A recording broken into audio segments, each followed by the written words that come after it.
Hello, in this video I want to show you how to fix the problem when you can't find any games on the Google Play Store for Tecno Spark 10. And to do this, first let's open our Google Play Store and here try to find a game like Call of Duty. As you can see, there's a game right here, but when we click on it, nothing happens. To fix this, go back to the home page, click on your profile picture, and move to the settings. Enter family, then select parental controls. Right here you can either disable parental controls entirely or enter apps and games, insert the PIN code and increase PG to at least 16.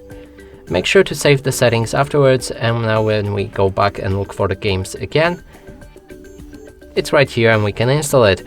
And that's it for this video. Hope you like it. Please consider subscribing to our channel, leave a like and a comment below.